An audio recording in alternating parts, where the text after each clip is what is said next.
All right, let's take one last look at your traffic and weather for your ride in on this Friday morning. A couple accidents to report. One out at Old Cherokee Road and Old Chapin Road out there in Lexington.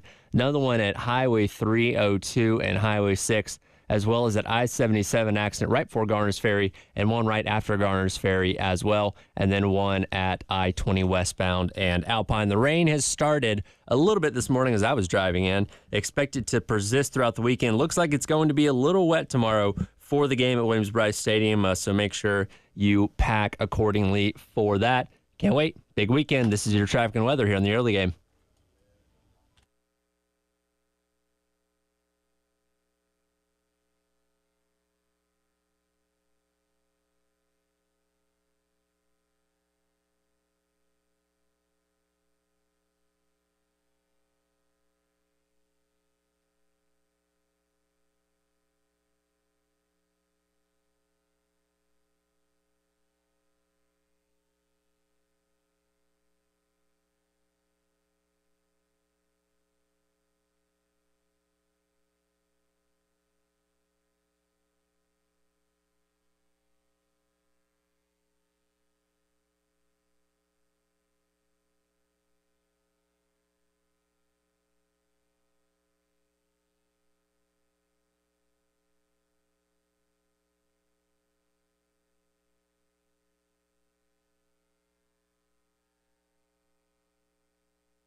Nine o'clock on your Friday morning. Welcome in. It is the Extra Point. Tyler Head, Joe Machika from the Big Spur hanging out with you here. End of a very, very hyped up week. This has obviously felt like a big deal from the jump. We got game day coming in tomorrow. We got a ranked LSU team heading into town. Joe, the energy's been palpable all week. I'm ready for toe to meet leather 28 hours from now, and fingers crossed, hopefully we have good things to talk about come Monday morning. Yeah, absolutely, Tyler. It's a massive game this weekend, and I fully expect big things out of this contest. LSU coming to town. I expect the atmosphere to be electric per usual.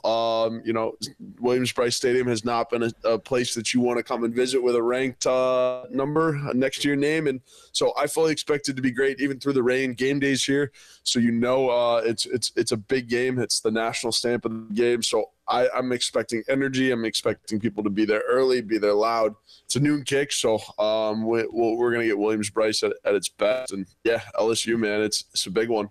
Well, we got to start things off with good energy as we do each and every morning at 9 o'clock with a little bit of Sandstorm.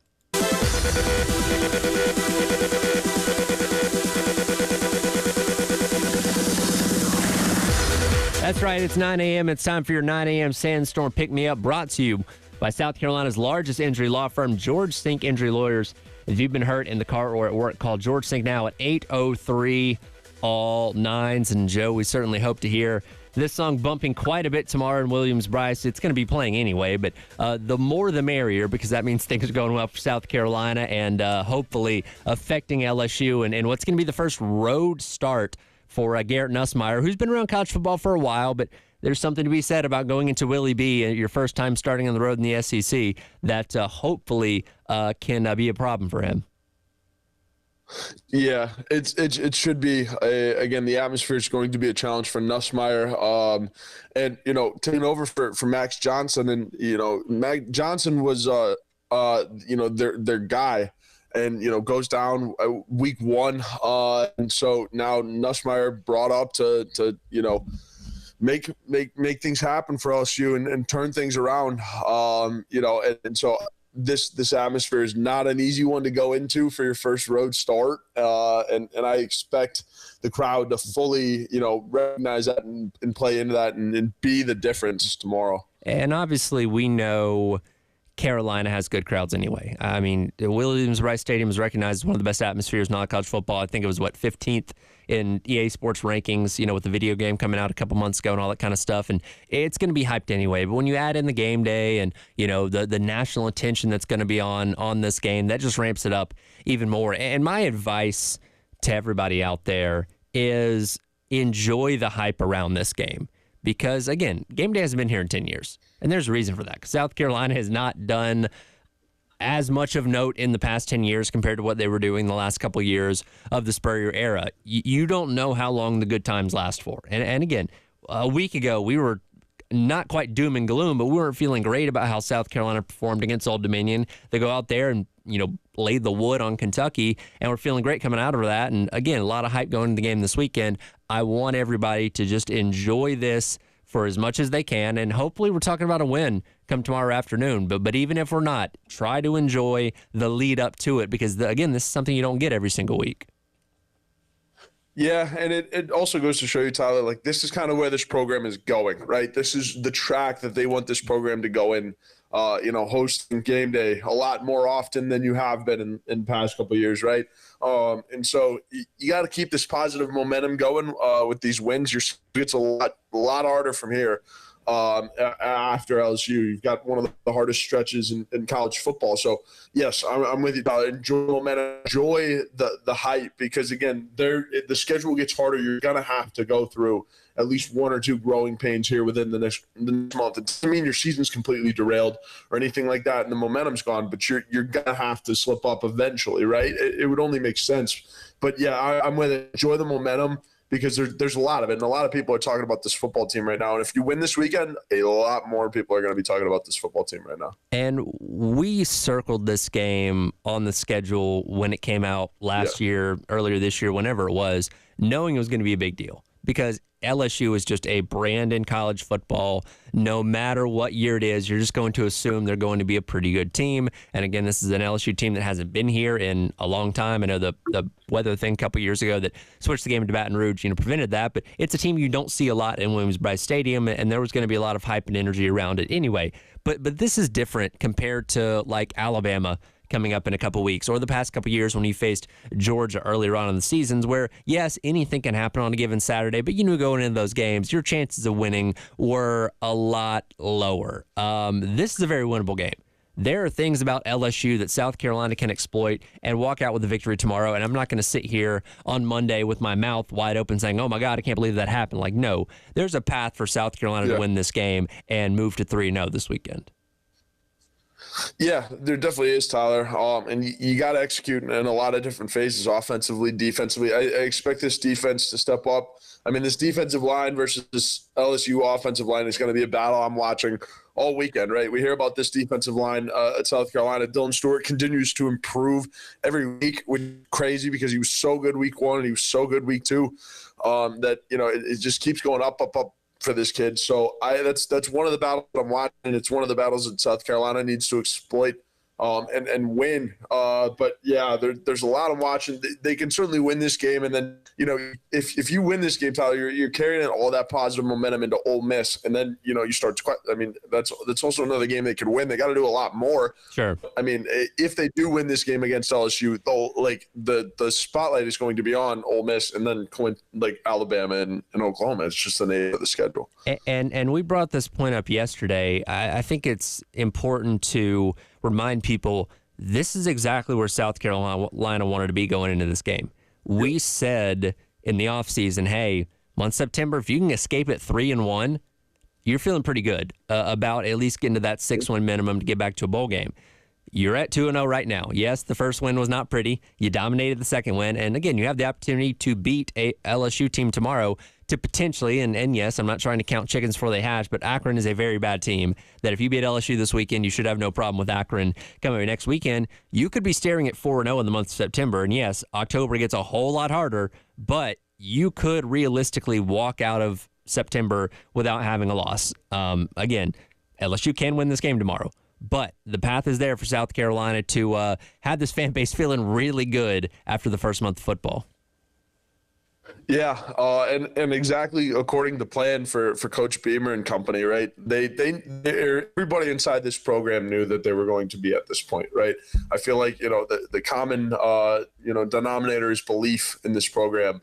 And they have a lot of it, right? They expected to be here, and if they just they have to keep the momentum rolling. They get the win this weekend. It's huge, absolutely huge, because people are already talking about you.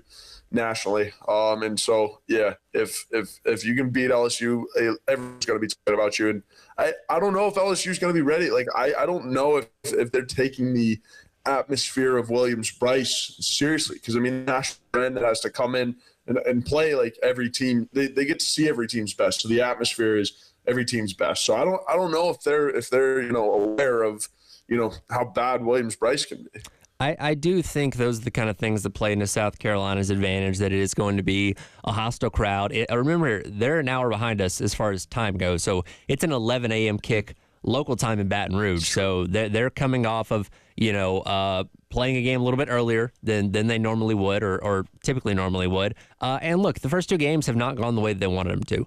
They lost to Southern Cal. That was a game that, if you ask anybody in Baton Rouge, they felt they let slip between their fingers in the last couple drives. We had the clip of Brian Kelly pounding on the table, angry that, the guys on the sidelines thought the game was over, and it wasn't over. And then they had less than dominant performance against Nicholls State last week. That was a tight game going into, the second half. They let a 67-yard run go on Nicholls State's first drive. They held them in check for the latter part of the second half, but still, it was a game that was a little uncomfortable for a while with the way the Nicholls State was running the football. So they've not played flawless football up to this point, and neither is South Carolina, to be fair. Again, a shaky win against Old Dominion and a dominant win against Kentucky that still had some mistakes that definitely need to be corrected, but neither one of these teams is coming in here looking like a juggernaut by any means. Yeah, absolutely. I mean, you talk about LSU. Coach Kelly needs to turn things around quickly, right? The narrative around LSU and Coach Kelly in this program right now are not good, right? So he needs to find something fast. And coming into Williams-Brice Stadium, a road game, noon kick, at a place you don't want to play many road games, is certainly a challenge, and nobody is picking him to come out of this game or at least cover this game. So it's going to be interesting to see. But this is one that you talk about, one that LSU needs. They need this one for sure. Yeah, definitely so, because if they can win this game, get themselves 2-1, all their goals are still ahead of them. Yes, they still have tough games coming down the pipe with Alabama and LSU and teams like that, Oklahoma, at the end of the year. If they drop to 1-2, then they're hitting the panic button. And again, I don't think Brian Kelly's on the hot seat or anything like that, but they were a team that was looked at coming into the season as a potential college football playoff. I don't really say a dark horse, but a team that realistically could find their way in to the inaugural 12-team playoff. And being 1-2 in the month of September, probably not going to bode well in your pursuit of that. Yeah. Absolutely. I think everyone in Baton Rouge is just finding out that Brian Kelly is human now, because he had some success when he got there and everything. And as he does, he's a pretty good football coach. And so, yeah, he's turning out to be a little bit human, and that happens in the SEC. But yeah, if you're South Carolina, you want to really make a statement tomorrow and really increase the pressure and the heat on Brian down there in Baton Rouge. Well, not only the heat on Brian Kelly, the heat on Garrett Nussmeier as well, because the biggest battle everybody's going to be watching is this pass rush that's been setting the world on fire for Carolina with Stewart and Kennard against maybe the best offensive line in all of college football. We got two possibly first-round talents at the tackle spots with Will Campbell and Emory Jones for LSU. And I've said it before this week, if you can get pass rush on Garrett Nussmeier this weekend against that O-line, there's not a team in the country that can stop you for the rest of the season. Yeah, it's a good point, Tyler. Like you really, this pass rush is going to be huge, and I expect a lot of it down from Clayton White and Sterling Lucas, and this defensive line. Like it's going to be early and often. I feel like with these blitzes and just doing whatever you can to get into that backfield, because as soon as you start disrupting the backfield, the rest of this defense takes after, and they continue that kind of stagger of getting in it. And they keep the momentum rolling throughout the game. So I expect a lot of blitzes and things are going to be shaken up in that backfield for sure. Defense definitely going to be the strong point of this game for South Carolina. What gives me pause, though, and concern is this offense and what kind of show they can put on against a shaky, at best, LSU defense. We'll dive into that coming up in the in the next hour, or excuse me, in the next segment here as we continue to preview South Carolina and LSU. By the way, tomorrow, before you go to College Game Day, Elijah and I are going to be broadcasting live for Gamecocks Game Day from 7 until 9 a.m. from the party lot out at Sound and Images. Come by and see us. Have some T-shirts and koozies and all those kind of things to give away, as we normally do, is get you set for a huge matchup at Williams-Brice Stadium. It is the Extra Point. He is Joe Machika from the Big Spur. I'm Tyler Head on your Football Friday here on The Game.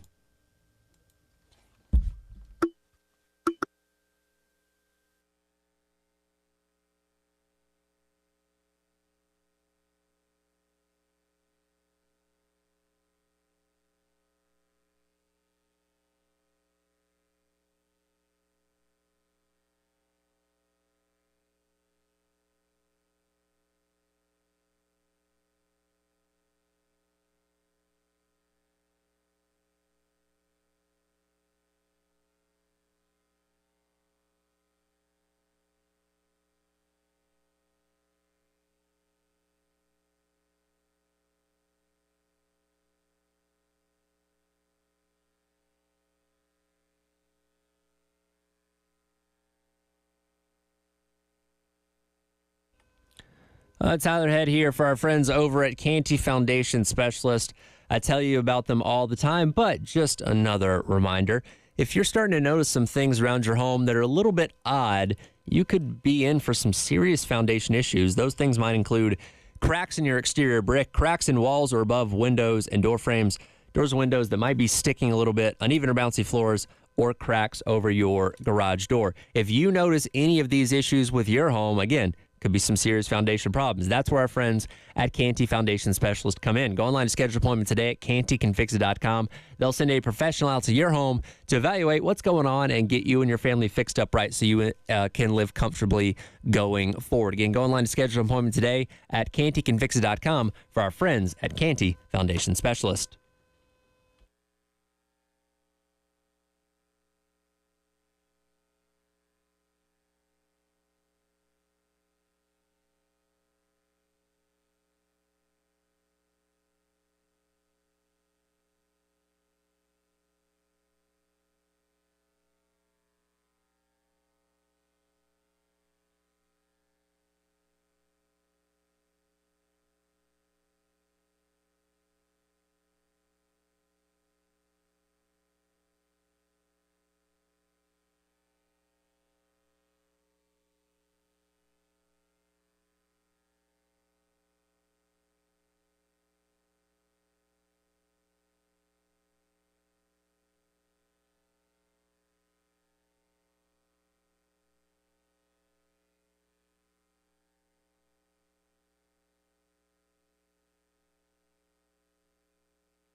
But no, Lenoris is fine. I was worried about him waking up on Sunday morning and being really sore. I told you that when you and I taped the TV show in Lexington after the game. But he actually woke up on Sunday and felt great and has been good this week in practice as well. So no issues there for him. We'll see. I mean, obviously we don't want to run him 22 times, but we're going to do what we need to do to win the football game. But no, he's health-wise, he's been good. He hasn't missed we practice on Sunday nights, and he took every rep in practice on Sunday night and has taken every rep in practice this week when he was supposed to be in there. Welcome back in. It is the Extra Point. Tyler Head, Joe Machika from the Big Spur, hanging out with you on this Football Friday. That was Coach Beamer last night on Carolina Calls when asked, how's Lenore Sellers' health doing? Because, of course, he did exit the game for a couple series against Kentucky this past week and was able to come back and help lead the team to a very dominant victory. But it sounds like everything's okay. Not listed on the injury report as questionable or probable or out or anything like that. So should be good to go. I will say I was pleased to see that he wasn't in on as many designed runs last weekend against Kentucky. That was kind of a eyebrow raiser in week number 1 for South Carolina. Like, man, why is he taking so many design runs? But I think it had to do with maybe lack of where the pass game was at that point in time. We saw an improvement. He looked a little bit more poised against Kentucky. Yeah, there were some overthrows through that interception, also some drops by receivers as well. So it's coming along, and we're really hoping this weekend you take yet another step in the right direction in terms of this pass game continuing to evolve. Yeah, I think so. This pass game is going to keep evolving because I think that was slowly opening up the playbook a little bit more. Obviously, early on in the season, you don't want to put too much on tape, but you slowly use as much as you can as you work into the season. This passing game is getting into sync too. You're starting to find your wide receivers that you can trust. Joe Bennett was huge last week. And you also have a couple guys that are banged up that are coming back, probable as well in that room. But yeah, you're starting to find some consistency out of your wide receivers, which is awesome. And it was something that you needed to do as you're approaching this part of the schedule of the season. So coming at the right time for sure, Tyler. And I know when you think of LSU, you always think of defense. They usually have really good defensive front. They usually have really good DBs. I mean, you can go up and down NFL rosters and find tons of LSU DBs on different teams. That's not really the case this year. They are not as efficient on the back end of their defense, and in fact, they are 111th against the pass, early on in the season after playing Southern Cal and Nicholls State. So this is an area that South Carolina could potentially exploit. And look, do I expect Lenore Sellers to go out there and throw for 300 yards, something like that? No. But if he can be, like he was last week, complete all but maybe a couple of his passes, hit some big plays like he did to Mazeo Bennett as well as Josh Simon for that touchdown, this could be a game where South Carolina's offense kind of clicks in gear a little bit more. Yeah, I fully expect it to, Tyler. Back in front of your home fans too. So this offense will get the praise it deserves when it clicks all into place. And this is the week to do it. Again, LSU defensively, they have a couple more question marks than they do on that offense. And so, usually pretty consistent. But yeah, this is one game where if South Carolina wants to, make a statement offensively against a really good team, this is where you do it. And I don't think it can be understated either. We talk about this being Nussmeier's first career road start in the SEC. This is also a big deal for Lenore Sellers as well. Yes, he's gotten 2 starts out of the way. One of them was on the road, but this is big time. The eyes of the nation are upon you. Game day's here. You're going to be getting talked about this week more than you have in your entire year and a half in college up to this point. Like, how does he handle that pressure? Now, again, Sellers, very even keel. Seems like he's got a good head on his shoulders. I don't think he's going to be rattled by this necessarily, but sometimes those nerves, especially in those first couple drives, can get to you. And if South Carolina is not efficient on offense and LSU drives down and scores a couple times to start the game, I worry about Carolina being able to dig themselves out of a hole if they're down, 2 or 3 scores in the first half, because that's just not kind of what the MO of this team has been this year.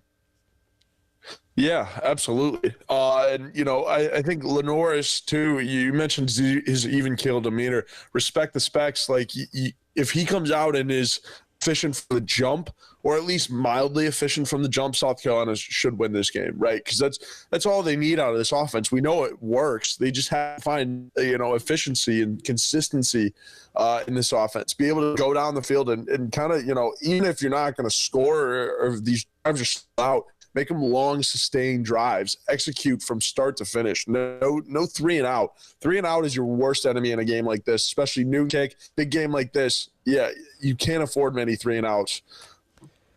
To me, I think the biggest X factor of this game, especially when you talk about offense for South Carolina, is how well can they run the ball? This is an LSU defense that struggles against the run. Nicholls State ran all over them last week. South Carolina's offensive line, still a little bit of a work in progress when it comes to run blocking, and I think Rocket Sanders makes them look a little bit better because of his ability to break tackles and get past contact behind or at the line of scrimmage. We're still waiting on that breakout moment, right? He's had a couple of long runs, but I don't think we've looked at anything that's Rocket has done up to this point and said, yeah, there's that guy from 2 years ago at Arkansas. We're still waiting on that moment, and I really hope against, again, a questionable run defense, we can see that breakout moment or moments tomorrow because, again, that can go a long way with South Carolina winning this game. Yeah, this backfield's going to be awfully important as well, Tyler. Fully expect all the guys to get involved. Juju McDowell, Oscar Attaway, and then fully led by the Rocket. You got to get him going early and often and let him get comfortable, and then that's when you can start opening up Juju and Oscar Attaway. Oscar Attaway was good in his couple carries last weekend. But yeah, you've got depth at the running back room again, and they're going to be big in this passing game as well. I fully expect them, to roll out of the backfield and stuff. It's going to be a wet one, so passing the ball might not be as easy depending on the severity of the rain. So this ground game especially is going to be huge.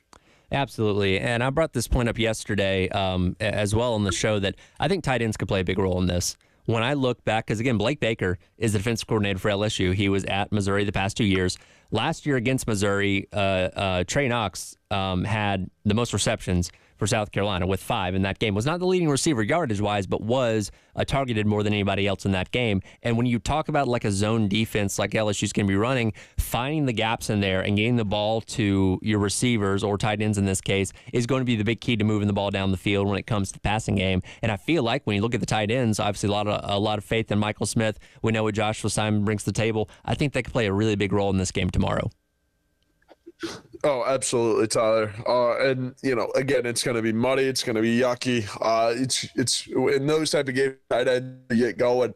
A good old fashioned football game. South Carolina has the tight ends to do it. Josh Simon, the man Brady coming out, and then Michael Smith as well. I expect him to get involved one way or another. But yeah, the tight ends we've been talking about a while now, loaded. And I'm with you, Tyler. I could expect a couple of those guys to get involved, make a couple big plays down the stretch for Carolina as well. We'll get your keys to the game and your final score predictions before we let you get out of here at the end of the hour. But coming up next, we'll take a little bit of a look around college football as we head into week number 3, as we slowly start to learn more about some of these bigger teams around the country and the matchups that are coming up this weekend. It is The Extra Point. He is Joe Machika from the Big Spur. I'm Tyler Head on your Football Friday here on The Game.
Welcome back in. It is the Extra Point on your Football Friday. Tyler Head and Joe Machika from the Big Spur hanging out with you, getting you set for South Carolina and LSU. Kickoff tomorrow at high noon, and obviously the hype of everything going on with College Game Day in town and all the eyes of the nation upon with the 12 o'clock kick on ABC. So excited to see what happens tomorrow, and hopefully we're talking about another South Carolina win come Monday morning.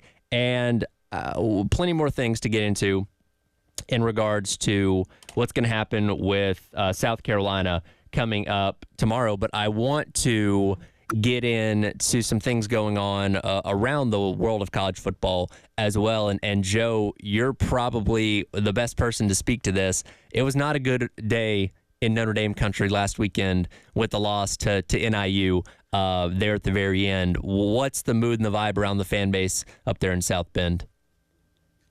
It's not a great one, Tyler. The Irish struggled to beat NIU at home. It's the same old. They thought you ran. Brian Kelly left, and so the losing to unranked teams at home was gone. But I guess not. So the vibe up in South Bend is not a good one. They're out Riley Leonard already, and so yes, things are already starting to rebuild in South Bend, which. I mean, I'm not fully convinced yet that they aren't out of the playoff contention, but man, does that one sting. They needed that one back. If they could do that one over, I mean, holy moly, not good in South Bend. Well, I think it's very interesting because everybody going into the season looked at Notre Dame's schedule as very workable, very easy. Now, yes, they do have some tougher tests coming down the line, with the Lex Florida State. I think they play Miami as well later on, later on in the season. No, they do not. They play Florida State, and then they play Southern Cal, as they usually do at the end of the year. So they got some tougher tests going on later in the year, but I think people looked at that and said, if at worst they're like 10-2 or something like that, that's still grounds to make the playoff. But now, with a loss to a Group of 5 team, even if they were to still finish the season 10-2, and again, Florida State's not as good as we thought they were going to be. I don't know if that's impressive enough as far as the resume goes. No, not with a loss to NIU. No slight on NIU. Projected to finish third in the MAC, and we know how good the MAC is. And I mean, South Carolina's got a couple guys from the MAC on this team, but the schedule's a little tough, to sell to the committee to say that, you had the strength of schedule that was good enough to make the playoff. I mean, you look at other schedules around the country, Carolina's schedule is if Carolina went 10-2, if you will, then with this schedule, they'd be in playoff contention, I think. So I don't know. Their schedule just isn't, it's not strong enough. And I guess that, depending on who you ask, is the beauty and also the not-so-beautiful thing about the 12-team playoff, that in the 4-team era or the BCS era, if you're Notre Dame, you lose to NIU, it's like, all right, you're done. There's no chance you're getting into the playoff. There's no chance you can play for the national championship. Now you do have the opportunity for a mulligan. And again, we're talking about so many things with this 12-team playoff hypothetically because we don't know. We don't know how the committee's going to think. We don't know what the ranking is going to look like. We're just kind of speculating on what we think we know from the 4-team playoff era. But when you have a loss like that, it's definitely a bad one. But if they still ran the table and win 11-1 and beat the likes of Southern Cal and teams like that are expected to be pretty decent this year, maybe that is enough. Now, maybe that's not them getting the 5 seed, but maybe they could sneak in as an 11 if those wins are impressive enough down the stretch. My thing with them is I don't know how much stock you can put in Riley Leonard because he's not looked phenomenal through the first couple weeks. Now, Texas A&M, we don't know how good or bad they are up to this point yet, but didn't blow me away with his performance out there. Didn't look great last weekend against NIU. So I don't know if you can necessarily hitch your wagon to this guy putting the team on his back and carrying them like a good quarterback should. Yeah, a lot of people at the Notre Dame fan base are ready for CJ Carr, right? I wanted Marcus Freeman to just go straight away with CJ Carr. He's a big time recruit, so you throw the freshman in the fire and just kind of similar to my Chicago Bears are doing with Caleb Williams. They're throwing the rookie out into the fire and just letting it go. I don't think everyone's sold on Riley Leonard. I can't remember the stat, but he looks for the shorter pass. I mean, he was banged up, coming into this season because obviously suffered towards ACL or something like that against Notre Dame last year when Duke was playing him. So, he certainly needs to turn it around, and Notre Dame needs to have pretty convincing wins down the rest of the schedule if they expect to make it in, because, there are a lot of other good teams in college football right now that would love to fill up this schedule. But, and Tyler, you mentioned it too. With this 12-team playoff, hopes and dreams can get crushed up and down like throughout the course of the season, right? Like, it's so early, and if there is a sneaking chance that Notre Dame gets rumored to get in or have a chance after this loss, right? It's going to drive Notre Dame fans crazy. That fan base crazy. If it's up, down, we're in, we're out, we're in. And if they don't get in after being told they're going to get in, the last 3-4 weeks of the season, you're going to see an angry fan base there in Indiana. So we'll see. Listen here, Notre Dame better be on their P's and Q's this weekend. So at Purdue, and that's not going to be an easy test by any means either. That's a team that can run the ball pretty well from what I've seen up to this point. Talking about the playoff, as we're sitting here again, just 2 weeks in, still a lot of football left to be played. If the playoff started today, the SEC would have 6 teams in, because they're occupying half of the spots in the top 12 as far as the AP poll goes. Now, again, season plays on. You're going to have Alabama playing Tennessee, Georgia playing Missouri. These games are, in a way, going to take care of themselves. But the speculation the entire offseason was, man, how many teams can the SEC get in? Because, again, it is known as the best conference in college football. Big Ten's right there, too. But the SEC is always really, really good. And when I look at Georgia, when I look at Alabama, yes, a little bit shaky last week against South Florida, but that was more on self-inflicted wounds. Tennessee looks even better than advertised up to this point. There's a lot. Ole Miss, we still haven't seen them play a viable opponent, but they got a lot of talent on that team. I'm still thinking right around that 4, maybe even 5 teams for the SEC based on what we've seen so far. Yeah, as you should, Tyler. And I'm with you. I think the SEC is just better football right now. It's if people thought it was bad when 2 SEC teams made it in the 14 playoff, be ready for 6 in the 12, because the SEC is that good, and there's a lot of teams that you can pitch up there to see. And now they obviously, SEC needs to respond once they get there and win at least your first round games, right? But there will be some inter-conference matchups to that point as well, which will be awesome to see if we can get a revenge game or something like that in the college playoff as well. But yeah, there's a lot of good teams in this league, so I fully expect the mix to get through it. And who will end up with at the end of the year the 5 or 6 teams, I have no idea. It's going to be fun to watch though. And when it comes to the SEC, the way the schedule is this year, it's kind of a slow ramp up, right? Like last week, of course, South Carolina and Kentucky played the only SEC game of the weekend, which is why South Carolina's in sole possession of first place, which is cool to say, but obviously that can change as time goes along. Got a few more games this weekend: Georgia and Kentucky, Florida and Texas A&M.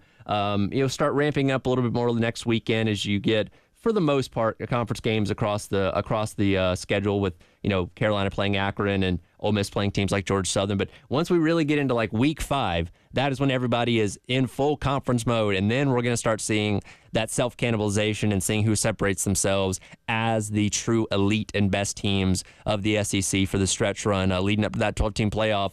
At the end of the year. And again, from a conference standpoint, you want the elite teams to obviously perform well, but having those teams in that middle to upper tier be strong as well and be around 10 wins could obviously help the conference get more teams in.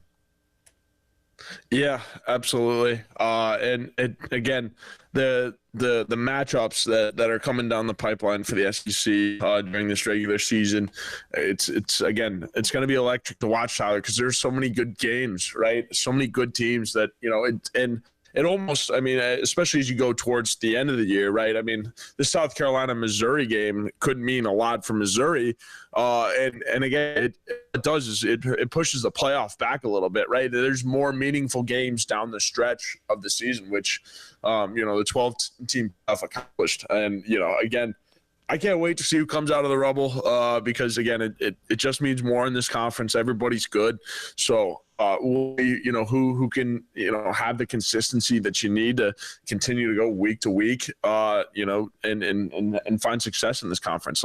It's one thing, South Carolina, you've known this program for a long time. They've been able to string together momentum week to week from time to time, and it's something you need to do in the SEC. For those wondering, I'm looking ahead to October the 19th. That is potentially the best weekend of SEC football this year. Georgia and Texas, Alabama and Tennessee, Auburn and Missouri, kind of a stinker there, South Carolina and Oklahoma, LSU and Arkansas, Kentucky and Florida, Texas A&M, and Mississippi State. A lot of compelling matchups that weekend that, again, we're slowly kind of ramping up to as these first couple weeks of the season go by. We'll get Joe's thoughts on this South Carolina LSU game tomorrow. Also get his final score prediction coming up next. Want to quickly remind you, it is still the month of September, and that means it is Hunger Action Month. The Game and Hardee's are teaming up for the Hardee's Roundup. Just go to your participating Hardee's and round up your bill to the nearest dollar amount. All donations go to the Harvest Hope Food Bank for students that benefit, again, students here locally in Columbia. Again, any Hardee's location in the area, round up your bill to help donate to the Harvest Hope Food Bank for students. It is the Extra Point on your Football Friday. Tyler Head, Joe Machika from Big Spur hanging out with you here on your Friday on the Game.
Welcome back in. It is the Extra Point.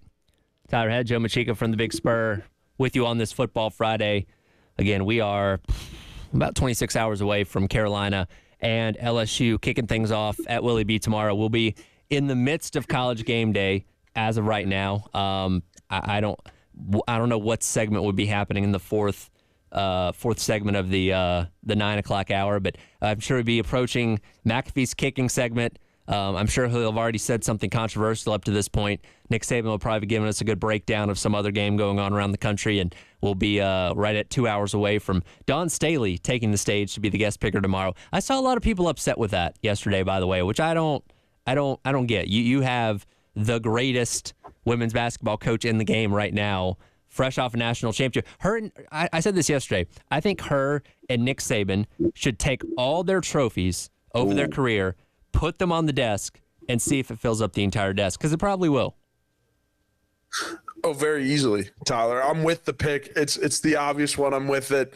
And she's an unbelievable speaker. We know that. I think she's gonna go great with the game day guys. She'll probably give McAfee a jab or two, and relate to Coach Saban. It's gonna be awesome. Darius Rucker apparently is doing a special concert as well. I don't know if you saw that, Tyler. But so that's gonna be happening too. So you're gonna get a little bit of Darius Rucker mixed in there as well. I think great pick for one game. Should be exciting. Excited to hear Coach Saban's thoughts on this place. I'm sure he'll tell some stories from when they had to come in here and face Steven Garcia's team. Game day should be a lot of fun, Tyler.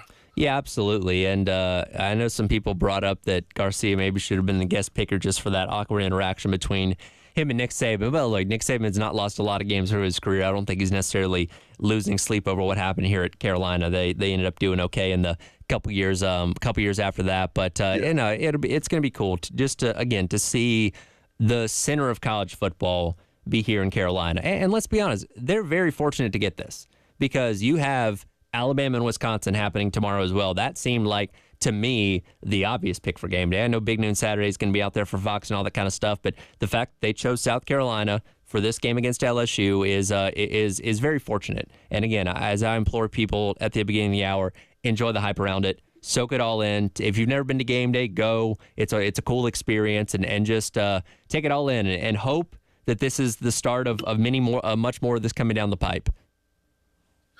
Yeah, absolutely. Again, first time in 10 years the game day's been here. So, it's good to have them back. And again, this is the new era that South Carolina wants to bring back to Columbia in terms of football. As far as your keys to the games go, we touched on them a little bit at the beginning of the hour. What's the biggest factor to you on how South Carolina can win tomorrow? The pass rush and then discipline on defense. If you can get home with this pass rush, you just got to stay away from the flags, man. You got to stay away from the laundry and don't beat yourself on defense, and then that should take care of itself. And then offensively, for me, I think it just comes down to consistency, right? You need consistency in the run game. You need consistency in the passing game. And you should win this one if you're Carolina. But again, consistency, don't beat yourself up.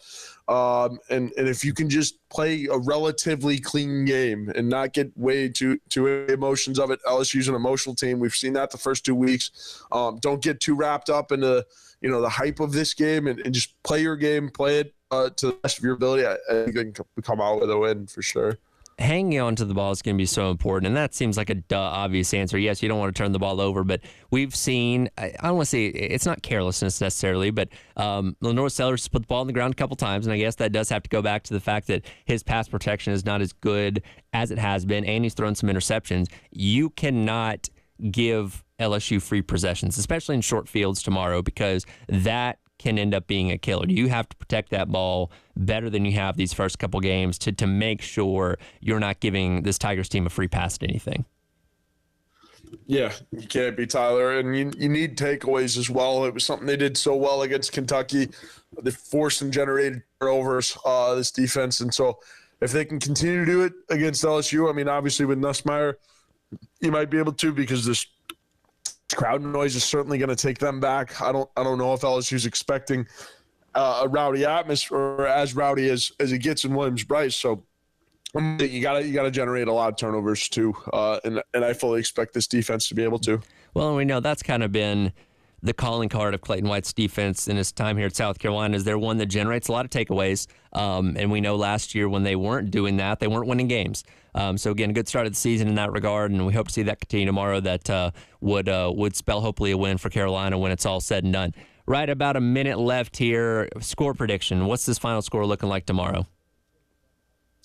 I got 24-17 Carolina. I think they get 3 touchdowns and a field goal one way or another. They're able to just kind of put this one to bed. LSU's not going to go dying into the light very easily. It's going to be a big football game. It's going to be a good football game, Tyler. Hopefully so. And, man, I can't imagine the buzz and excitement come Monday morning if Carolina's able to pull off this win on such a big stage. And again, assuming you handle your business against Akron, potentially be 4-0 coming out of the month of September before you get to your toughest part of the schedule with Ole Miss and Alabama and Oklahoma and all those teams coming up next month. But not trying to get too far ahead. Tomorrow is the object. Tomorrow's the goal. And man, I'm ready for it to be here because again, this week has been so hyped up and so built up that I can't wait to see what happens tomorrow. Yeah, it's going to be really fun, Tyler. Can't wait for it, man.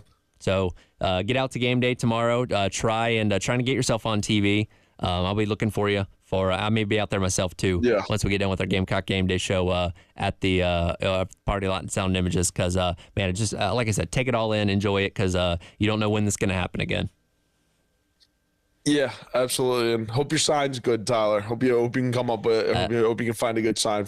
I'll have to try and craft one tonight in my free time. But appreciate it as always, Joe, and man, hopefully we're talking about another win this time next week. Absolutely, can't wait, Tyler. Appreciate you having me on as always. He is Joe Machika from the Big Spur. Tyler Head along with you. Hour number 2 coming up. We'll dive into things from the LSU perspective as well. That's coming up next here on your Football Friday on the Game.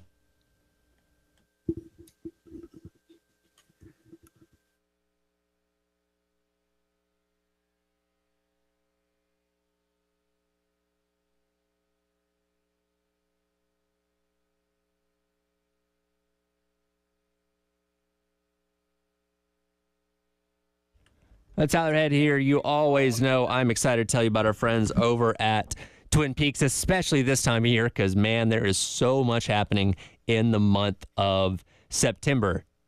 October is next month, but that doesn't mean you can't start enjoying Oktoberfest this month. Raise your glass to the start of Oktoberfest and keep it raised for their authentic Stein hoisting competition. Join in on Fridays, including today, September the 13th at 6 p.m. for a chance to win weekly prizes and Sam Adams swag as you build up to Oktoberfest coming up next month. Of course, tomorrow and Sunday, a full day of football each day. TVs as far as the eye can see. Those delicious 29-degree draft beers and amazing Twin Peaks food will keep you occupied for the entire day as the weekend rolls along. But hey, there's never a bad time to be out at Twin Peaks, whether it be Monday, Wednesday, Saturday, or Sunday. Twin Peaks is the place to be, right down the street from us here in the Vista.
Hour number 2, welcome back in. It is the Extra Point.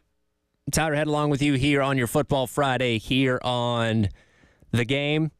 By the way, shout out to the folks on the text line for complimenting my new hat. For those wondering, if you're watching on the live stream, powered by Shepherd's Glass or presented by Shepherd's Glass, powered by our friends over at Integrated Media. I have a lovely garnet hat on with the black and white palmetto tree that I got from our friends over at Goldline Framing yesterday in West Columbia. That was a new batch of hats they had, and made sure to.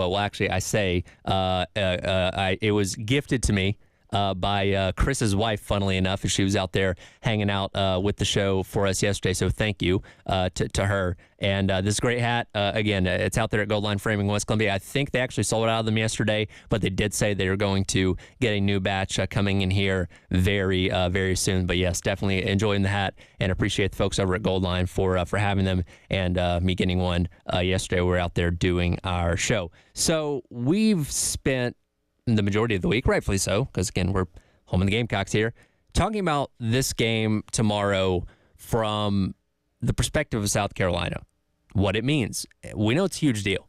We know this is legitimately one of the bigger days of the Beamer era. That being said, it's not I'd say a true must-win game. Now, again, I want them to win. You want them to win. That's the goal.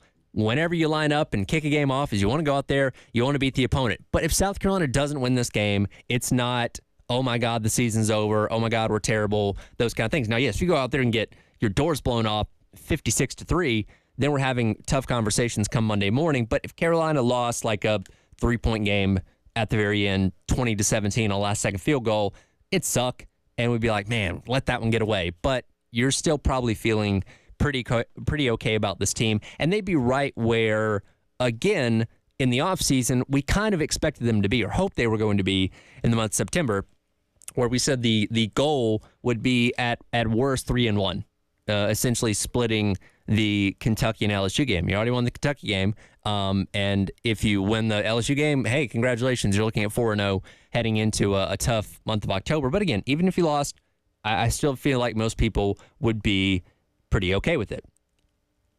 On the flip side of things, though, this is a must-win game for LSU. This is a game they cannot afford to lose for the fate of the rest of their season. And as I've said so many times, LSU is a brand, right?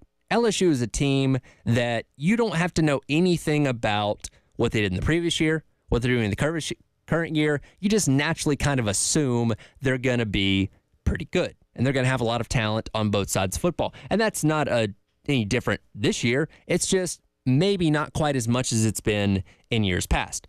Yesterday, we had Josh Pate from CBS Sports and the Josh Pate College Football Show on with us while we were out at Goldline Framing. And I believe Chris specifically asked him about the talent level of this year's LSU team. Here's what Josh Pate had to say. It's a really interesting question, actually, because normally when you think LSU football, you think even if they don't have anything else, they're going to have good defensive line play and they're going to have high-level athletes in the secondary.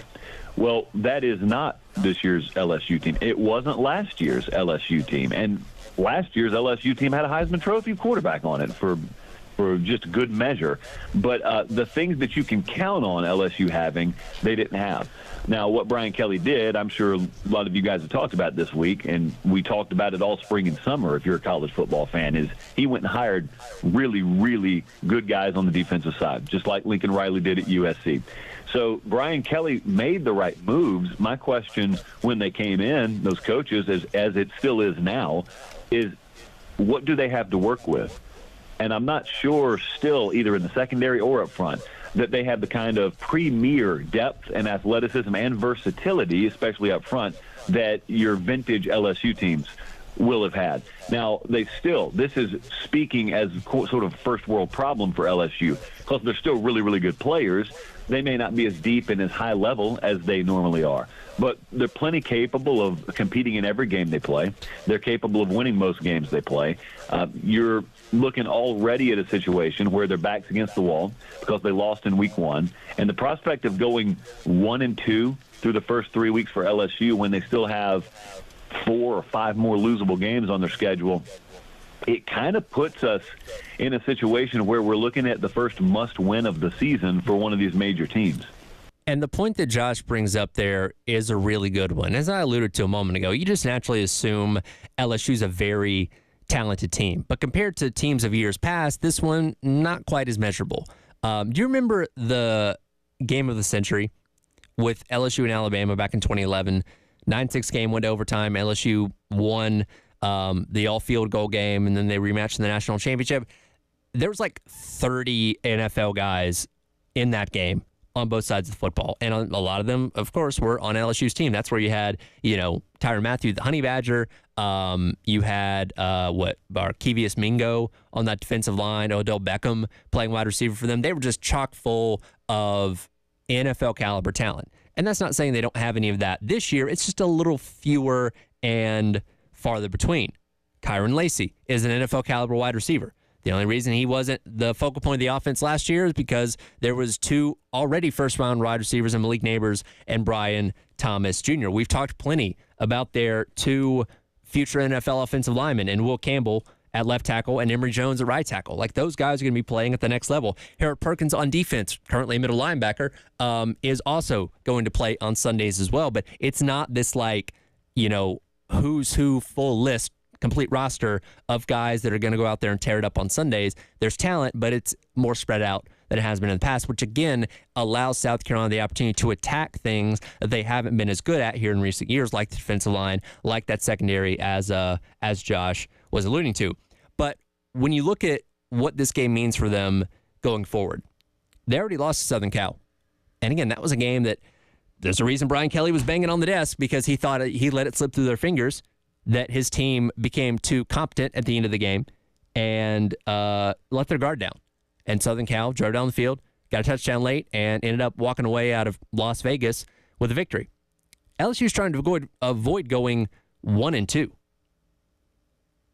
As I said, going into the season, this was a team, I don't think many people were picking them to win the SEC necessarily, or even play in Atlanta come December. But when you looked at their schedule, you said, okay, this is a team that realistically could go 10-2, maybe 9-3, and be on that edge if those wins are good enough to make themselves a college football playoff team. And if you win tomorrow, if you're LSU, those goals still for the most part in front of you. You've got Ole Miss coming up in a couple weeks. Still got to play Alabama. You have to go to College Station, which is never easy, and you get an Oklahoma team at the end of the year in rivalry week. So it's not a guarantee that if they win this game, they're going to go out there and still be a 10-2 team, but it certainly makes that path a lot easier.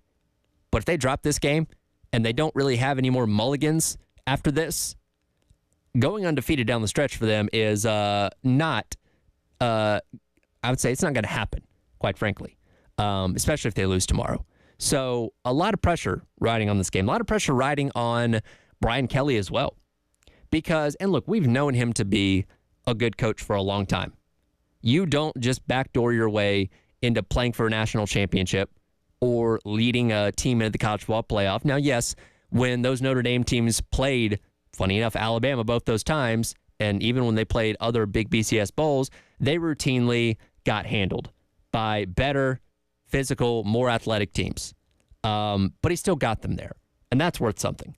So it comes down to LSU, where he can recruit these areas of the Southeast that produce the best talent a whole lot easier than trying to pull those guys up to the Midwest to play in Notre Dame, which he still did a good job in recruiting, but far easier and far better talent pool coming down to the South and doing that. And right off the jump, had immediate success. Remember, they played for the SEC championship in year number 1 at LSU. They beat Alabama in overtime in year number 1 at LSU, and that set those expectations sky freaking high for what Brian Kelly was going to be in his time at LSU. That's a dangerous thing, though. Let's think back to Kevin Summerlin when he was at Texas A&M back in 2012. People forget, Texas A&M was not only joining the SEC, but they were making a coaching change too.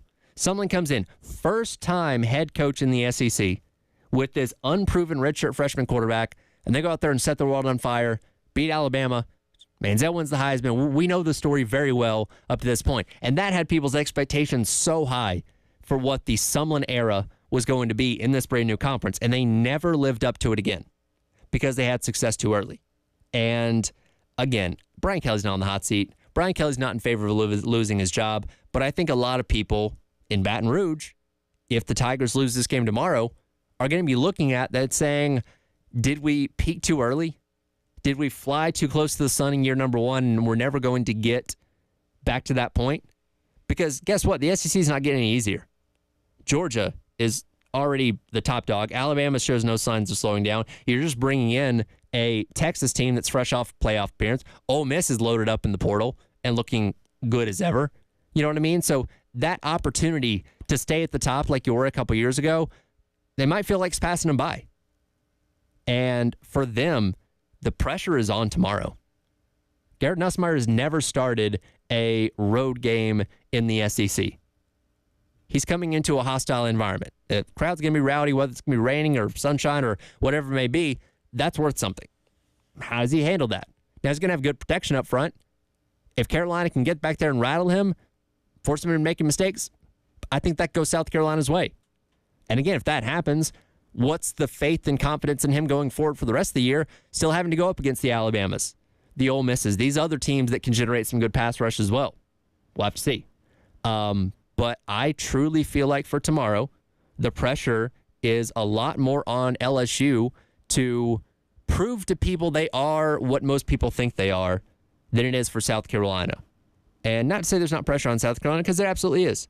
As we've said, this is one of the, if not the biggest games of the Shane Beamer era, to go out there and prove to people on a national stage you are as advertised.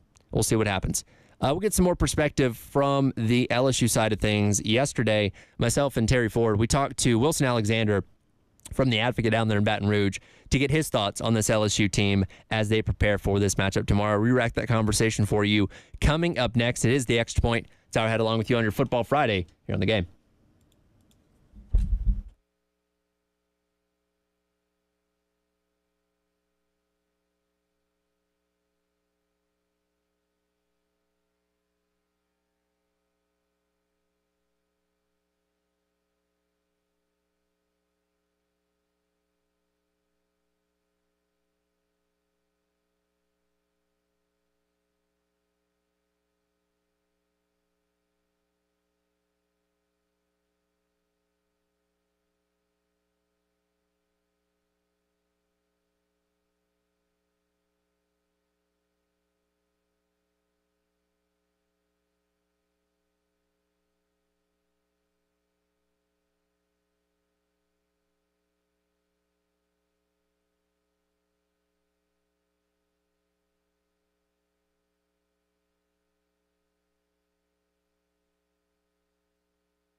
Welcome back in. It is the Extra Point. Tyler Head along with you here on your Football Friday here on The Game. Of course, getting you set for South Carolina and LSU coming up tomorrow here in Williams-Brice Stadium. Yesterday, Terry Ford and myself talked to Wilson Alexander from The Advocate down there in Baton Rouge, get a little more insight and a behind enemy lines perspective on this LSU Tigers team. Rewrite that conversation for you. We started off with Wilson giving us his keys to success for LSU. A lot of the same sort of things, just from their own, sort of perspective, which is can they neutralize what South Carolina's been able to do up front, especially off the edge, being able to create sacks and tackles for loss so much this season. LSU still, even though the offensive line hasn't really gotten going in the run game, still clearly a strength in the passing game. They haven't given up a sack yet this season. Garrett Nussmeier really hasn't been pressured much, and they're really good in their pass pro. And so that feels like an area where there may be strength on strength here, but maybe LSU, is kind of going to find out, are they still able to take kind of an advantage there? And then on the defensive side, LSU lost Jacobian Guillory, one of their defensive tackles this week. They might be doing some different things with their linebacker personnel. And so it really comes down to, are they able to kind of stop the run? South Carolina, as all everybody over there knows, at least from what we've been able to tell, hasn't been able to really establish like a electric running game, but they're running the football a ton. And so LSU, it seems like that's going to be the key there, is just being able to stop the run in order to get off the field, maybe set up some long third downs where their edge rushers can try to create some havoc. Guys like Savion Jones and Braden Swinson and Harold Perkins maybe able to get up after the passer a little bit like they did at times against USC in week 1. Wilson, I was speaking to somebody else earlier on in the week that covers the LSU program, and I asked him what defensive line gave this offensive unit the most trouble in the past year or so, because again, 4 of their starters returning from the offensive line last year, and he made a reference to Florida State last year in the season opener, and of course that was the Florida State team that had Jared Verse and Braden Fisk and Patrick Payton still on the team over there. Do you remember anything specific about that game and what that defensive front was able to do that gave LSU issues in that game? It was able to clog rush lanes and really be able to bow up in short, fourth down, short third down situations. LSU's offense evolved a ton from that game throughout the rest of the season. Became much more about Jaden Daniels and what he was going to be able to do as a dual threat quarterback. And in that game, though, they really weren't able to run the football with any sort of effectiveness. And Jaden didn't make some great decisions in terms of whether or not he should keep it in some of the, because they went for it on fourth down a couple of times in that game and weren't able to get it. And so that was kind of what Florida State was able to do was win in those situations.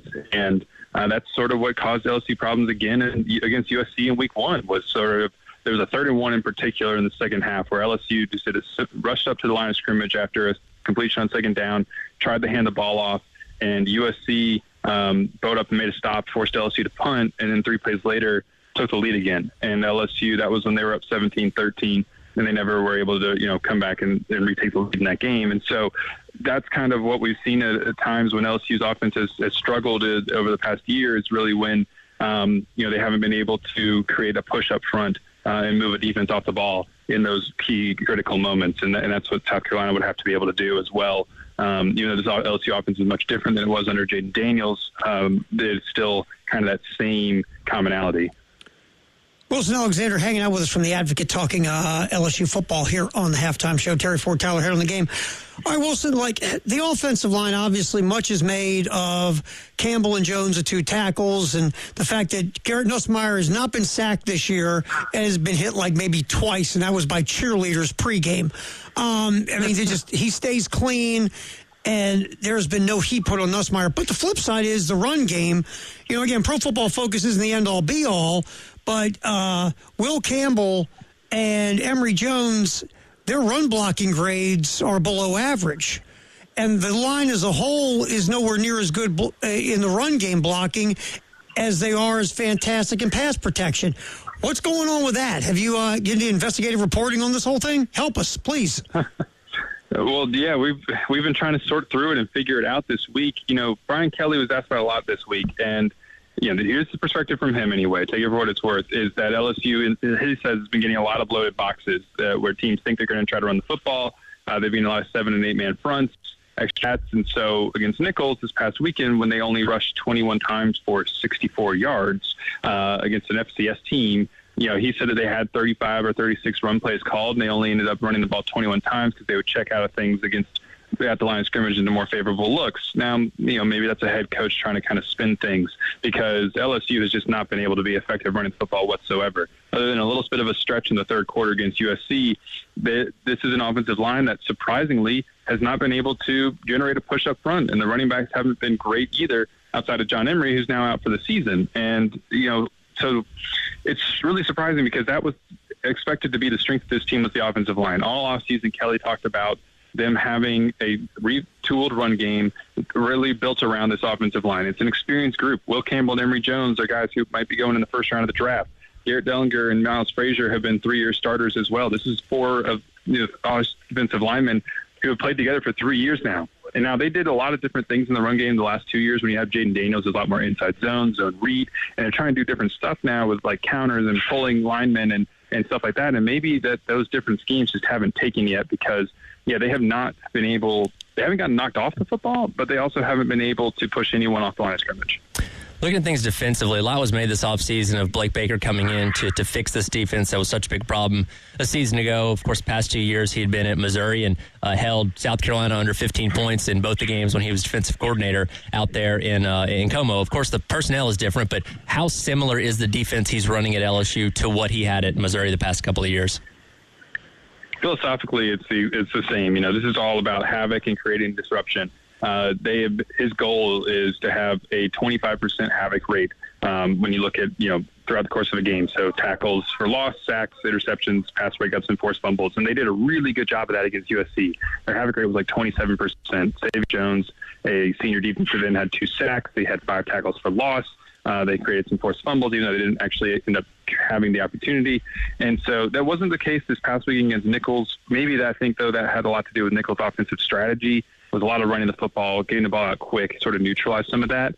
But that's still, what they want to do defensively is they want to be able to play a lot of man coverage in the back end, and they want to be able to create disruption up front and really get their linebackers coming downhill. Guys to look out for in that regard are certainly Whit Weeks is a linebacker, a sophomore, who's having a great start to his season. Harold Perkins, who a lot of people know that name, is super athletic but hasn't really quite gotten going yet. And so that's kind of what they want to try to be able to do on the defensive side, and it is certainly the same, as what they did at Missouri. Now, LSU might not have some of the same parts and personnel that Missouri had last season in particular, but philosophically, it's the same kind of approach. Halftime show, Terry Ford Tyler hanging out with Wilson Alexander from The Advocate, talking some LSU football. I know no one ever brings up Harold Perkins to you. I know this will be the first time anyone's ever asked you anything about Harold Perkins. Sorry? And, look, it's very well known what Perkins did his freshman year coming off the edge, what he hasn't been doing since being moved to linebacker. This year, again, 15th on the team in run grade, 17th in pass rush. He's only got 1 pressure all year long. I mean, is this going to continue down this road? Are they going to start putting him back in some packages where he can rush off the edge more and really create some quote-unquote havoc plays? Or is this experiment of keeping him a linebacker because that's where he's going to play in the NFL? Do you feel this is going to continue all year, or will there be tweaks and adjustments? That first tweak and adjustment might be coming as soon as this weekend. That's going to be one of the big things to watch is what does LSU do with Harold Perkins and with Whit Weeks. They both play weak side linebacker in LSU's base defense, and so they can't be on the field necessarily at the same time on the base look. That might change, though, this weekend. LSU, I think that there's a chance Harold Perkins ends up moving over to the star position, which is what Major Burns, safety, has been playing, and is somewhere more outside, kind of playing in space, and then coming off the edge on some different blitz packages. LSU, I think, then that gives them a chance to kind of have both their most athletic linebackers on the field at the same time because Whit Weeks has been so good. Like Brian Kelly said this week, he can't be in a platoon situation. He needs to be on the field more, which people in Baton Rouge have been clamoring for like a year. And so that might be the way to do that might be to move Harold Perkins over, maybe take Major Burns off the field at that star spot, and then, do some different things with Harold Perkins. And what exactly those things end up being is kind of what we'll all have to see. But I do think that there's maybe a change coming in his usage. He's not just going to be a straight edge rusher. He's 220 pounds. He it's not the size for LSU's, at least as of now, not going to put him right back at that spot. But putting him in the star might get him a little bit closer to doing some of that, playing a little bit of coverage, which he was really good in last year at times. And so that might be what we start to see this weekend. Last one for you here. Got right about a minute. We've talked plenty this week on our airwaves about significance of this game for South Carolina. Game days here, a lot of eyes on the country, from the country on what Carolina's doing, especially after last week's win against, Kentucky. For LSU, they're coming in here trying to avoid going 1-2. What's the pressure and significance of this game from their perspective? It's a game that if LSU wins, it's not going to change people's opinion of LSU, I don't think, especially around here. But if they lose, then it's going to ruin them, basically, because LSU dropping to 1-2 with really what should be its toughest games on the schedule still ahead. Then you start talking about, instead of a team that might be able to go 9-3 this season, a team that suddenly you're worrying about 7-5, and that would be a huge drop off from where they've been the last 2 years. Then some really tough questions about the direction of the program under Brian Kelly start to come up. They've already been bubbling a little bit after the loss to Southern Cal in week 1. That would intensify a lot if they were to lose this game and get off to a 1-2 start to the season. Again, that was our conversation yesterday with Wilson Alexander of the Advocate down there in Baton Rouge. As many of you have noticed, some pretty significant breaking news happening in the world of Gamecock athletics. We'll dive into that coming up next, as it is the Extra Point. Tyler Head along with you on your Football Friday here on The Game.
Welcome back into the Extra Point. Tyler Head along with you on your Football Friday here on the game. And if you've already been on Twitter this morning, you may have already seen it, but I spent the last couple minutes gathering some information before speaking on it because we do have some breaking news in reference to Ray Tanner, the athletic director here at South Carolina. There's a Board of Trustees meeting that took place earlier on this morning, and literally just a couple of minutes ago, we received the news via the meeting that South Carolina will be searching for a new athletic director as Ray Tanner is set to transition in to a new role. Again, Ray Tanner not being fired, not being replaced necessarily. He is transitioning into a new role within the athletic department at the University of South Carolina, a role that he served since 2012, since he, of course, stepped away after retiring from, being the baseball coach here and obviously being very successful at it. Again, Board of Trustees meeting this morning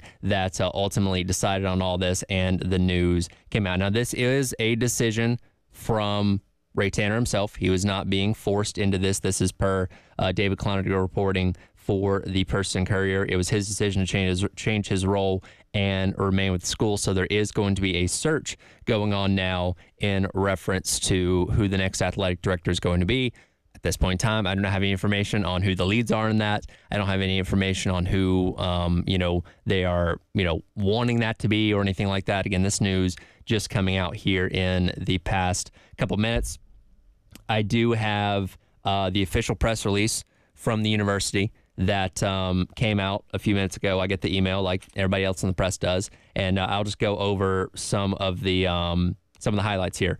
It says Tanner will remain the Gamecocks athletic director until his successor arrives in Columbia. Tanner will then transition to become athletics director emeritus and senior advisor to the president, focusing on fundraising and community engagement. A national search for a new athletic director will begin at the end of the fall semester. So he is still, as of right now, the athletic director. His new role that he's transitioning into will be a senior advisor to the president once that new athletic director is officially in place. Reading on a little bit more here. Under this new agreement, Tanner will remain at USC in this new position as a senior advisor through June of 2028, and that was the contract that was approved by the Board of Trustees earlier on this morning. Have a quick little quote here from Ray Tanner. Says, "I'm humbled and honored that I have had the great fortune to be a part of this wonderful university, and that will continue. For a while now, I have thought there's going to come a time for Carolina to get a new athletics director, and the president and I have had those and the president and I have had the conversations. There was interest for me to remain at the university. I agreed to stay in a new role because of my passion for the university, this city, and the state." So again, he's not leaving; he's just transitioning into a new role. But as we round towards the end of the fall semester, there will be a new search for an athletic director, going on. Quick reaction to this. I think this is something that, I think back to the Palmineri hire that happened back in the summer, right? And of course, Ray, being a former baseball coach himself, we put a lot of emphasis on that because realistically, you hope that was going to be the last baseball hire you were going to have to make, and you hope it's a good one that, sets the baseball team up for a long and successful future. Now, we said that, I think with the implication that, in the next handful of years, Ray Tanner may move on from being the athletic director, retire, however you want to phrase it. I don't know if we saw it coming this quickly necessarily, but that's where we're at as of today. Again, Ray Tanner moving on to a new role within the university as a senior advisor to the president once that new athletic director is in place. So for the time being, nothing's changing. So for tomorrow and the rest of seemingly football season, it seems like he will still be South Carolina's athletic director. He'll still answer to all the things going on, and we'll hear from him on an occasional basis and all those kind of things. And then when they find that replacement, whoever that is, however long that takes, then he will transition into that new role. Again, I don't have any information as of right now on who the candidates on that are going to be, who the potential list that they're looking at, if they already have a list of people that are expecting to interview, or if Ray Tanner has a recommendation. We don't know any of that right now. Wes and Chris are going to be in here at the top of the next hour Chris Clark already has an article up on Gamecock Central about it. They might be able to provide more information. But where we sit as of right now, I don't have anything further as far as what that next step is going to be as far as as far as the athletic director goes. But again, I think it's important to note here that this was Ray Tanner's decision to transition into this new role. Still wants to be a part of the university. Still wants to be a part of what's going on here at South Carolina. But just in I imagine, less demanding role as an athlete, as a senior advisor would be compared as opposed to an athletic director, because that's a lot of responsibility. That's a lot to take in, a lot to juggle, and I imagine that would wear on anybody. So maybe an opportunity to lighten the load a little bit for somebody that has done a lot, not only in his time here as athletic director, but also first time here as baseball coach as well. And I don't know if Jay or anybody is maybe trying to have him on a little bit later on today to talk about that a little bit. But so some more quotes here from this press release a little bit earlier. The Board of Trustees chairman, Thad Westbrook, had to say, Ray is a legend at the University of South Carolina. We've been fortunate to have him. Ray is someone that I have always known as a Gamecock who puts the University of South Carolina first. He's leaving the athletic director position when the athletics department is in a very good place and after a very successful year, particularly with women's basketball national championship and several outstanding coaching hires. I am pleased that Ray will continue to be a part of the university. So again, that's all we have as of right now. Surprising news, because again, I think we all saw within the next couple of years maybe that Ray would decide to either retire outright or transition into a new role. I don't know if we saw that coming this quickly, but again, that's what the the Board of Trustees meeting resulted in earlier on this morning. So that's all we know as of right now. Again, I get Wes and Chris in here in just a couple minutes. We'll see if they have anything further into this and what this means for South Carolina athletics going forward. But again, that is your breaking news for this Football Friday morning, that Ray Tanner set to transition into a new senior advisor role and step away as athletic director once a new athletic director is found, as that search will begin towards the end of this fall semester. We'll come back. We'll wrap up today's edition of The Extra Point. Check around some big games going on in college football this weekend and what teams in the SEC have points to make and things to prove as Saturday rolls along. This is The Extra Point on your Football Friday. Tyler Head along with you here on The Game.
Welcome back in. It is the Extra Point. Started along with you under Football Friday, a unexpected Football Friday with breaking news happening there a couple minutes ago. Again, I don't have any further details on the Ray Tanner situation as of right now. Again, Wes and Chris will be in here at the top of the hour. The Gamecock Central Takeover Hour presented by Firehouse Subs, and can potentially provide some more context to what's going on with that, because, again, that's all we know as of right now. Wanted to jump back into the conversation of what's going on across college football this weekend. I look at this as a kind of a statement Saturday in a lot of ways across the SEC. And when you say statement in college football, a lot of times that implies a great team going out there and dominating as one expects them to send the message to the country that, hey, we're still who you are. We are still who you think we are. Not necessarily the case here, because there's a couple different SEC teams that have unique statements to make, in my opinion. And I want to start off with Kentucky. Of course, we talked about it plenty going into last week, where Kentucky's feeling great after their 35-minute win against Southern Miss in week number 1. They were touting Brock Vandegrift. They were touting their defense, all these kind of things, all that kind of stuff with what they had going in the Carolina game. And Carolina went in there and broke their spirit. They went in there and just stomped on them for 4 quarters and walked out with a 25-point victory, to the point where most of the people weren't in the stands at the end of the game, as you saw the pretty clear Kroger Field by the end of the fourth quarter. That being said, this weekend they have Georgia. They are over a 3-point dog to Georgia at Kroger Field. Look, Kentucky's not going to win this game. Nobody's expecting them to win this game. But for the sake of their fan base, for the sake of where this program currently sits, they just don't need to get annihilated, right? If they can cover that number, if they can look semi-competitive against what is right now the best team in college football, that was still a lot of hope in that fan base. Do I care if that fan base is happy or sad? I don't. But again, this weekend is an opportunity for them to instill some hope in those people, because they are pretty downtrodden after what happened last weekend. And looking ahead, their schedule does not get any easier after this. They viewed South Carolina as one of those games that was going to be a win to get them to bowl eligibility, and now they're scratching their head saying, ooh, I don't know if we can get to 6 wins or not. And again, this weekend goes a long way for them. Auburn was pretty disastrous last week. They lost to ACC powerhouse Cal, of all teams, after Peyton Thorne threw 4 interceptions in that game and looked like maybe one of the worst quarterbacks in the nation. They got New Mexico coming up this weekend. No, not New Mexico State, the team that beat them soundly at home last year, but New Mexico, who is themselves an interesting team in their own right. For Auburn, they have to make a statement that they can just win, right? Like, when you look at the past couple of games in the Hugh Freeze era, or the past 5 games, really, they lose to New Mexico State. They take Alabama to the limit, and outside of Jalen Milroe's miracle throw on 4th down in that game, they would have won that game. They get trounced by Maryland in the bowl game, dominate Alabama A&M week 1, and then lose to a team they're far more talented than Cal. Like, that fan base doesn't know what to think right now. And look, Hugh Freeze is a very good coach. He proved that when he was at Ole Miss. You don't just beat Nick Saban in back-to-back years by accident. That's good coaching. And there's a lot of belief when he got to the Plains that, all right, here comes Auburn. It's their time to get back on that same kind of footing with Alabama again. I'm not saying it can't happen, but they sure seem a long way from it. Peyton Thorne's not a good quarterback. And I know people are clamoring for, hey, start the backup, whatever it may be. There's a reason Peyton Thorne has that job, because he was the best quarterback for them coming out of camp, which means they don't have a better option behind him at this point in time, at least not that from what they believe. So they're stuck with him. And again, this schedule for them does not get easier. They got Oklahoma, Georgia, Missouri in 3 consecutive weeks coming up here in the end of September. They got Alabama at the end of the year. They play A&M. I don't know if they get to bowl eligibility. For them, just being able to prove that they can win a game tomorrow against New Mexico State goes a long way. That's their statement for week number 3 in the SEC. Alabama. Look, Alabama won by 26 points against South Florida last weekend. It was an ugly game. If you just checked the box score after the game, you would say, Alabama, won by almost 4 touchdowns. Sounds about right. But that was a 1-point game with about 8-9 minutes to go left in the fourth quarter. Alabama poured it on late and made the score look better than it was, but that was a nail-biter for a lot of the game. And it looked like Alabama was in danger of getting upset, mainly due to self-inflicted wounds. They couldn't hold on to the football. They kept giving South Florida short fields to work with. This weekend they play Wisconsin. Big noon Saturday, 12 o'clock kick on Fox.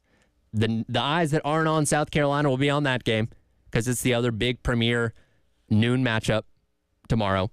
Alabama is a lot better than Wisconsin. Alabama's a lot more talented than Wisconsin. Alabama should be able to win this game if they don't go out there and shoot themselves in the foot again. This is an opportunity for South Carolina, like I said about, the traditional sense of the word when it comes to statement, for Alabama to go out there, handle their business against a Wisconsin team, and remind people, that South Florida game, that wasn't us.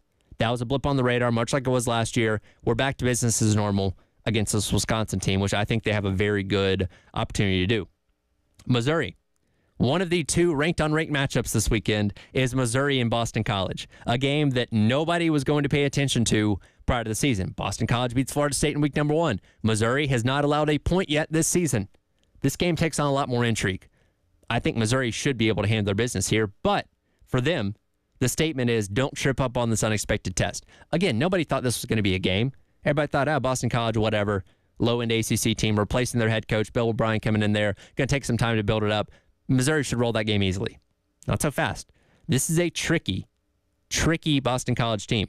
They can run the football. They proved that to you against Florida State a couple weeks ago. Missouri, again, defense has not given up a point. They haven't played anybody. They've gone through the South Carolina assistant coach tree with Jody Wright's Murray State and Pete Limbo's Buffalo in the first 2 weeks, so not the most elite competition by any means. Here's their first actual test. Again, they're more talented than Boston College. They should not have a problem winning this game, but there is a chance Boston College can make them trip up, and what is a very workable and very easy schedule for Missouri could go by the wayside if this game gets away from them. Again, a game we didn't think we're going to be paying attention to prior to the season has taken on a lot more intrigue now in week number 3.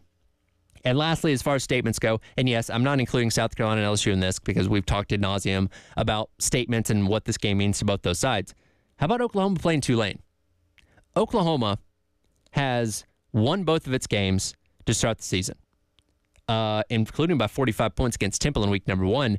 There is no faith in the offense out there in Norman as of right now. The people out there are concerned about Jackson Arnold and shakiness to start his career as a starter at Oklahoma.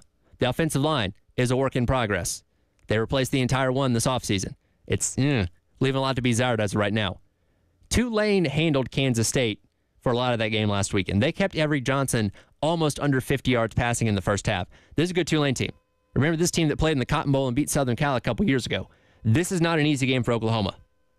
Oklahoma cannot afford to trip up on this game for a lot of reasons. It's not going to be easy. Again, Tulane, very good team, very well-coached team. Oklahoma still trying to figure themselves out. Could be in danger tomorrow. I am keeping my eye on this one very closely because this might be one of your big upsets of the weekend if Tulane is able to pull that one out. Regardless, fun weekend of football ahead. Again, not a ton of SEC versus SEC matchups, so we'll really get into that here in a couple weeks, but plenty of intriguing games nonetheless that are taking place in the SEC and around college football. That'll do it for today's edition of The Extra Point. Coming up next, it is the Gamecock Central Takeover Hour presented by Firehouse Subs. Plenty to talk about in this game. Also get back in the conversation about the Ray Tanner news that came out just a few minutes ago. It is your Football Friday here on The Game.